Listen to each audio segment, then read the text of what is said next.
বীরভূমের রামপুরহাট ১ নম্বর ব্লক অফিসের সামনে বিএলওদের বিক্ষোভ।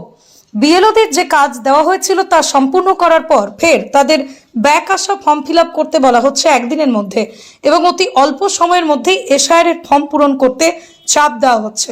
এমনই অভিযোগ করে বীরভূমের রামপুরহাট ১ নম্বর ব্লক অফিসের সামনে বিক্ষোভ দেখান বিএলওরা। তাদের অভিযোগ, ত্রুটি থাকা ফর্মগুলো একদিনের মধ্যে আপলোড করা অসম্ভব। কোনো রকম ঠিকঠাক প্রশিক্ষণ ছাড়াই অতি অল্প সময়ের মধ্যে তাদের উপর চাপ দিয়ে যে এত কাজের দায়িত্ব তুলে দেওয়া হচ্ছে তা সম্পূর্ণ করা অসম্ভব। তারা অভিযোগ করেন, তারা শিক্ষকতার কাজে যোগ দিয়েছেন, কিন্তু সেই শিক্ষকতার কাজ বাদ দিয়ে তাদেরকে অন্যান্য বিভিন্ন ধরনের কাজ করানো হচ্ছে। চাপ দিয়ে কাজ না করলে চাকরি চলে যাওয়ার ভয় দেখানো হচ্ছে বলেই তারা অভিযোগ করেন।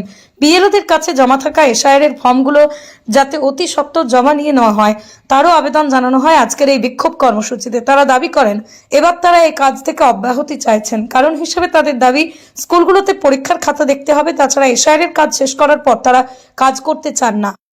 আপনার নাম কি? আমার নাম নির্মল মন্ডল। কি মানে কিসের দাবিতে আছে বা কিসের জন্য আপনারা আজকে বিডিও অফিসে বিক্ষোভ? এই যে আমরা শিক্ষক সমাজ, জাতির মেরুদণ্ড, ছোট ছোট শিশুদের নিয়ে উৎকর্ষ শিক্ষার মাধ্যমে থাকি, সেই কাজ বাদ দিয়ে আমাদের উপর যে অত্যাচার, যে অমানবিক চাপ, সেই চাপ নির্বাচন কমিশন নিয়েছে এসআইআর এর নামে, স্পেশাল ইন্টেনসিভ রিভিশন। সেই কাজে আমাদের শিক্ষকদের সকলকে বিএলওদের দিচ্ছে। অনেক বিএলও এই কাজের চাপ, যে অ্যান্ড্রয়েড মোবাইলের অ্যাপ, সেই অ্যাপের সম্পর্কে সকলে সচেতন নয় বা জানে না।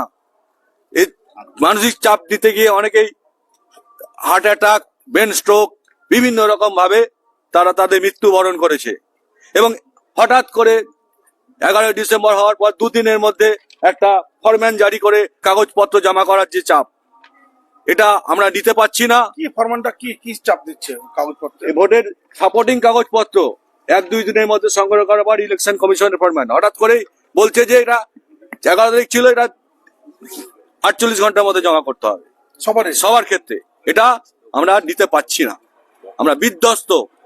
এই যে একটা পাগলামি করা, একটা কেওয়াস সৃষ্টি করা, এইগুলো আর নিতে পারা যাচ্ছে না। কারণ প্রত্যেকে আমরা মানুষ, আমাদের একটা হৃদযন্ত্র এবং কতগুলো অঙ্গ প্রত্যঙ্গ, নার্ভ সিস্টেম আছে যেগুলো ফেলে হয়ে যেতে চাইছে।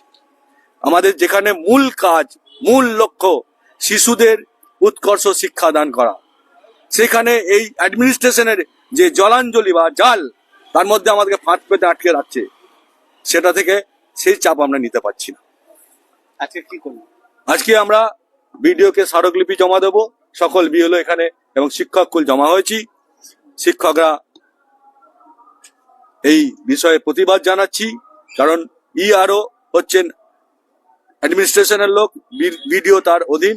বিডিওকে আমরা জানাবো আমাদের চাপগুলো যেন নির্বাচন কমিশন পর্যন্ত এগুলো পৌঁছায় এবং আমরা যাতে রিলিফ পাই। আপনাদের যদি কাজ দেয় তাহলে কি করবেন সেক্ষেত্রে? দেখুন, চাকরি করেছি তখন আমরা শিক্ষাদানের মূলত ব্রতী হয়েছিলাম, কিন্তু শিক্ষাদানের সঙ্গে সঙ্গে আমাদেরকে যে বিভিন্ন ধরনের কাজে নিযুক্ত করে দেওয়া হচ্ছে, না হলে ভয় দেখাচ্ছে চাকরি চলে যাবে, সাসপেন্ডের নোটিশ আসছে, এতে আমরা ভীত সন্ত্রস্ত, আমাদের করতে বাধ্য হচ্ছি।